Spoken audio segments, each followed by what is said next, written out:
नमस्कार दोस्तों, स्वागत है आपका फेसलेस ग्राफी में। मैं हूं प्रकृति और अगर मेरी आवाज़ आपसे कनेक्ट हो पा रही है, तो चैनल को ज़रूर सब्सक्राइब कीजिए।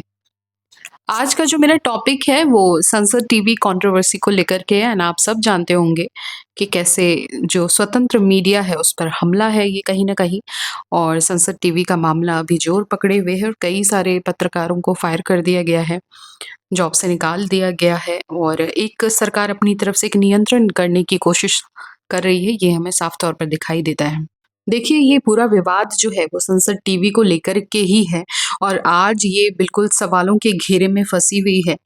हमने उम्मीद की थी कि जो संसद टीवी है, वो संसद की कार्रवाई को दिखाएगी पूरी पारदर्शिता के साथ और इस चैनल पर पूरी ज़िम्मेदारी थी कि ये लोकतांत्रिक प्रक्रियाओं को पूरी पारदर्शिता के साथ जनता के सामने रखे। संसद में जो भी डिबेट होते हैं, बहस होती हैं, उसे साफ तौर पर बिना कटिंग के, बिना काट-छाँट के वो हमारे सामने रखी जाएगी। पर पूरा मामला ही यही उठ कर के आया है कि ये धीरे-धीरे सरकार की छवि को चमकाने वाला एक मंच बनता जा रहा है। यानी जो चीज़ें सरकार के पक्ष में होंगी, जो बात सरकार सत्ता पक्ष कहेगी केवल वही दिखाया जा रहा था और जो विपक्ष अपनी बात कहती है, जनता के सवाल रखती है, उन सबको एडिटिंग के ज़रिए काट-छाँट करके हटा दिया जा रहा था।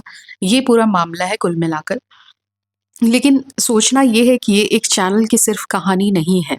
अगर हम इसे ब्रॉडर एस्पेक्ट में देखेंगे तो आपको लगेगा कि हर तरीके से लोकतांत्रिक मूल्यों पर हमला किया जा रहा है।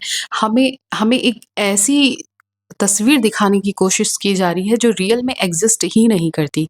यानी अगर बार-बार सत्ता पक्ष ही अपनी बात कहती जाएगी तो ये स्वाभाविक तौर पर हमारे दिमाग में एक ऐसी छवि विकसित हो रही है सत्ता पक्ष को लेकर के, एक सुंदर खूबसूरत छवि, बेदाग छवि जो असल में एग्ज़िस्ट नहीं करती। क्यों नहीं करती? क्योंकि हमें दूसरे पक्ष की बात, आलोचनाएँ जो हैं या फिर सवाल जो हैं, कटाक्ष हैं, डिबेट है, वो सब सुनने को मिल नहीं पा रहा। तो असल मुद्दा अगर कहें तो ये भी है, इसे हमें ब्रॉडर एस्पेक्ट में समझने की ज़रूरत है। धीरे-धीरे हमारी आँखों के सामने लोकतांत्रिक मर्यादा जो है वो धीरे-धीरे ढलती जा रही है और हम या तो खामोश हैं या हम बेखबर हैं। यानी कि हम चुप हैं या फिर हमें पता ही नहीं है। तो चलिए थोड़ा-सा हिस्ट्री भी हम एक बार समझ लेते हैं कि संसद टीवी एक्चुअल में कैसे आया, कब आया? तो बेसिकली संसद टीवी की शुरुआत 2021 में हुई थी, जब लोकसभा टीवी और राज्यसभा टीवी 2 अलग-अलग संसदीय चैनल्स को मिलाकर एक नया प्लेटफ़ॉर्म बनाया गया था। और सरकार ने इसके पीछे तर्क दिया था कि इसे एकीकृत व्यावसायिक और लागत कुशल कदम बताया था उन्होंने क्योंकि लोकसभा टीवी और राज्यसभा टीवी को मर्ज कर दिया तो उन्होंने कहा कि कॉस्ट इफेक्टिव भी रहेगा, ज़्यादा रिसर्च बेस्ड रहेगा और एकीकृत प्रणाली इससे विकसित होगी और यहीं पर जो संसद की डिबेट है उसको हम दिखाएंगे। लेकिन इस बदलाव के साथ कुछ ऐसा भी हुआ जिसकी उम्मीद कम से कम हम लोकतंत्र में नहीं कर सकते और वही हुआ जैसा मैंने पहले आपसे कहा कि जो पत्रकारिता है उसकी आत्मा पर नियंत्रण करने की कोशिश की गई। यानी कि स्वतंत्र पत्रकारिता को मारने की कोशिश कहीं न कहीं की गई। जो राज्यसभा टीवी थी वो पहले एक स्वतंत्र सोच रखने वाला एक मंच हुआ करता था। गंभीर बहस होती थी, आलोचनात्मक संवाद होते थे, वैचारिक विविधता हमें देखने को मिलती थी क्योंकि हमें हर पक्ष को सुनने का वहाँ मौका मिलता था बिना किसी एडिटिंग के। सत्ता पक्ष में क्या बातें हो रही हैं, विपक्ष में क्या बातें हो रही हैं, किन योजनाओं पर सवाल उठाए जा रहे हैं, सरकार की किस किस कानून का विरोध किया जा रहा है, ये सब कुछ हमें पारदर्शिता के साथ देखने को मिलती थी।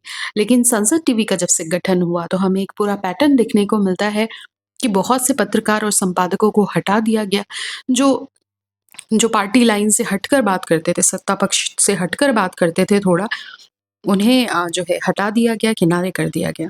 और इसमें सबसे जो फ़ेमस नाम अभी आप सुन रहे हैं वो है सुमन शर्मा का। इनके शो को बिना किसी स्पष्टीकरण के बंद करवा दिया गया और द कारवां की एक रिपोर्ट की हिसाब से अगर हम बात करें, इन्होंने जो आर्टिकल लिखा उसमें इन्होंने साफ तौर पर कहा कि सुमन शर्मा को ये बिल्कुल हार्डकोर लाइन कही गई थी कि अगर आप हमारी लाइन ऑफ मीडिया को फ़ॉलो नहीं करेंगे तो हम आपको हटा देंगे, आपको हटा दिया जाएगा।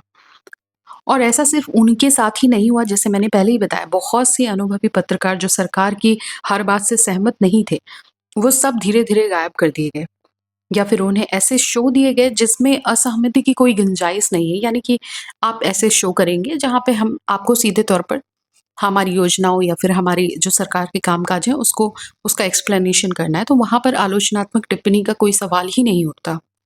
तो ऐसे शोज़ उन्हें दे दिए गए या फिर वो धीरे-धीरे उनको हटा दिया गया। देखिए, अब सवाल ये है कि क्या एक ऐसा मंच जिसका मकसद था जनता को संसद की नब्ज़ से जोड़ना, वो अब सिर्फ़ एक तरफ़ा प्रचार का औज़ार बन गया है? ये हमें सोचना पड़ेगा, बहुत गहराई से सोचना पड़ेगा, क्योंकि यहीं लोकतंत्र की आत्मा छिपी हुई है। क्या एक संसद टीवी जैसा एक प्रतिष्ठित मंच, जहाँ हम उम्मीद करते हैं कि हमें पारदर्शी तरीके से हर चीज़ बताई जाएगी, हर वो चीज़ हमें दिखाया जाएगा जो संसद भवन में हो रहा है। इंडियन एक्सप्रेस के मुताबिक, यानी उसमें एक आर्टिकल छपा था, उसमें कहा गया कि जो संसद की कार्रवाई है, उसको टीवी पर लाने का जो पहला विचार था वो 1989 में शुरू किया गया था। तब दूरदर्शन ने कुछ कार्रवाई को लाइव करके दिखाया था। उसके बाद से लोकसभा टीवी और राज्यसभा टीवी का गठन हुआ फिर, ताकि जनता को उनके प्रतिनिधियों की हर बात, हर बहस और हर वोटिंग तक सीधा और बिना कटौती के दिखाया जा सके। यानी हर वो बात जो संसद भवन में हो रही है, हर वो चर्चा जो संसद भवन में हो रही है, और कहते हैं लोकतंत्र का मंदिर कहते हैं हम उसे, क्योंकि लोगों की आत्मा वहीं बसती है। हमने जिन प्रतिनिधियों को चुनकर वहाँ भेजा है और हमारे बिहाफ पे वो हमारे लिए जनता से और सरकार से सवाल कर रहे हैं, वो सब बिल्कुल पारदर्शी तरीके से वहाँ पे दिखाया जाना चाहिए था। तो धीरे-धीरे इसमें कटौती आती जा रही है और हमें एक एडिटिंग दिखता जा रहा है। धीरे-धीरे आज वही प्रक्रिया हमें संपादित दिख रही है, कहीं न कहीं एडिटिंग की हुई, सिली हुई, सजी-धजी सी दिख रही है। ऐसा लग रहा है कि कुछ प्रोजेक्ट करने की कोशिश की जा रही है, लोकतांत्रिक स्वरूप को सजाया-धजाया जा रहा है, बल्कि होना ये चाहिए था कि लोकतंत्र को बिल्कुल रॉ फॉर्म में हमारे सामने रखना चाहिए। एक कारवां का एक लेख आता है, आर्टिकल, उसमें एक बड़ा आरोप लगाया गया है कि संसद टीवी की कंटेंट स्ट्रैटेजी जो है, अब वो सीधे प्रधानमंत्री कार्यालय के इशारों पर तय हो रही है। बहुत बड़ा आरोप लगाया गया और इसमें कितनी सच्चाई है ये देखनी होगी, और कहीं न कहीं ये सच होता हुआ हमारे सामने आ रहा है। कारवां के एक लेख में कहा गया कि जो कंटेंट स्ट्रैटेजी वो सीधे पीएमओ से बनकर आ रही है, यानी कि पीएमओ ही तय कर रही है कि संसद टीवी पर कौन गेस्ट आएँगे, गेस्ट लिस्ट वही बना रही है, स्क्रिप्ट क्या होगी, किन विषयों पर बातचीत होगी, ये सब जो है अब वही तय कर रही है। यानी कि जो संपादक हैं, एडिटर हैं, वो ये तय नहीं कर रहे, बल्कि अब ये सीधे संसद की पसंद हो रही है, यानी सत्ता पक्ष की पसंद पर ये सब कुछ तय हो रहा है। सरकार ये तय कर रही है कि कौन लोग आएँगे, क्या बहस होगी, क्या बातचीत का मुद्दा रहेगा, क्या चीज़ें कितनी दिखाई जाएँगी।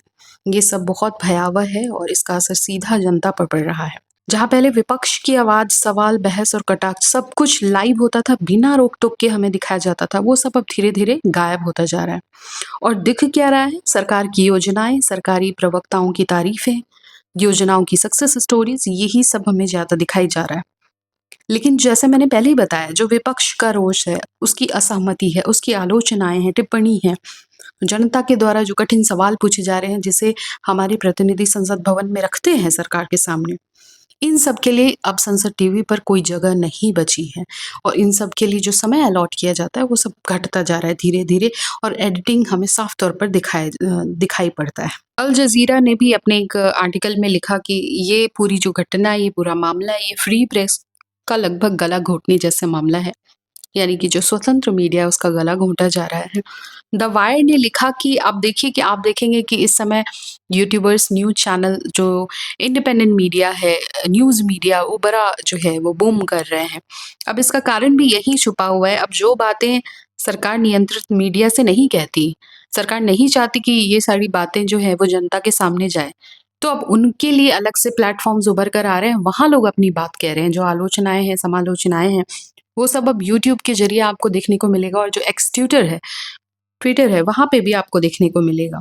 उसमें बताया गया कि भारत में मेनस्ट्रीम मीडिया आलोचना करने से डरता है, इसलिए विपक्षी आलोचक अब यूट्यूब और एक्स जैसे प्लेटफ़ॉर्म पर शिफ्ट हो चुके हैं।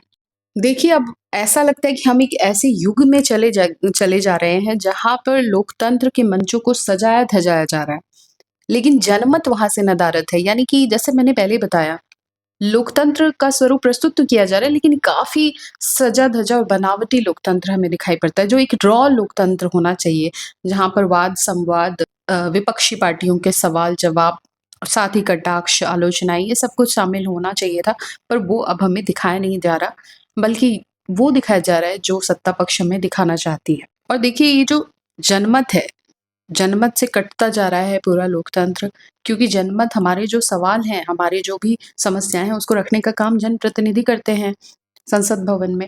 और अगर उन्हीं सारे प्रश्नों को आप संसद टीवी पर नहीं दिखा रहे हैं, तो इसका मतलब है कि आप केवल वो ही दिखा रहे हैं जो आप दिखाना चाहते हैं। और देखिए, ये जो पूरा मामला है संसद टीवी का, इसमें हमारे सामने सवाल ये खड़े हो रहे हैं कि जो ये लोकतंत्र है, क्या अब लोकतंत्र सिर्फ़ चुनाव तक सीमित रह गया है? यानी कि 5 साल में एक बार चुनाव होगा, हम एक जनप्रतिनिधि को चुनेंगे, वोट डालेंगे और बस। लेकिन वो जनप्रतिनिधि अगले 5 साल में क्या करता है, जनता के सवालों को, हमारे हमारे जो भी अपेक्षाएँ हैं, आकांक्षाएँ, उसको संसद में जाकर रखता है या नहीं? सत्ता पक्ष कितना संज्ञान लेती है उन बातों का? क्या डिबेट होते हैं? सत्ता पक्ष कितना समर्थन करती है, कितना बदलाव करती है? कानून जब पास होते हैं तो क्या विरोध विचार है? उसको लेकर के क्या सत्ता पक्ष के एक्शंस हैं? ये सब हमें जानने को तभी मिलेगा जब उसे निष्पक्ष तरीके से संसद टीवी के माध्यम से हमारे सामने प्रस्तुत किया जाएगा। और एक और बात, जब आप देखते होंगे डिबेट होता है तो अध्यक्ष महोदय कई बार ये कहते हुए नज़र आते हैं कि ये अनुशासनहीनता है और हम इसे रिकॉर्ड में नहीं डालेंगे। यानी कि सवाल ये भी है कि अनुशासनहीनता के पैमाने भी तय किए जाने चाहिए कि किस हद तक आप एक्शंस को अनुशासनहीनता मानेंगे। क्या सवाल-जवाब, थोड़ा बहुत शोर-शराबा, हल्ला-गुल्ला, क्या इसे अनुशासनहीनता मानकर आप सारे इम्पोर्टेंट पार्ट्स को म्यूट कर देंगे, जनता के सामने प्रस्तुत नहीं करेंगे? तो अगेन मुझे लगता है कि एक बार फिर से हमें सोचने की ज़रूरत है। और देखिए, ये पूरा मामला सिर्फ़ एक संसद टीवी से जुड़ा हुआ एक मामला नहीं है, बल्कि हमें इसे चेतना के स्तर पर भी सोचना चाहिए और हमें तय करना चाहिए कि आखिरकार हम एक कैसा देश हम चाहते हैं। क्या हमें सिर्फ़ वो ही सुनना है जो सत्ता पक्ष हमें सुनाना चाहती है? या फिर हमें असहमति के लिए जगह बनाए रखना चाहिए? क्योंकि असल मायने में लोकतंत्र की जो आत्मा है, लोकतंत्र की असली पहचान यही है, जहाँ पर असहमति और विपक्ष के लिए बराबर जगह हो। तो आप भी मुझे बताइए, आपको क्या लगता है, संसद टीवी अब सरकार का चेहरा बन चुका है, या जो उन्होंने कहा है कि हमने ये बदलाव इसलिए किया क्योंकि हम प्रोफ़ेशनलिज़्म चाहते हैं। यानी प्रोफ़ेशनलिज़्म के नाम पर संसद टीवी के कार्यप्रणाली में काफ़ी बदलाव किया गया है। आपको क्या लगता है, संसद टीवी अब सरकार का चेहरा बन गई है? क्या विपक्ष के लिए अब कोई जगह नहीं बच गई है?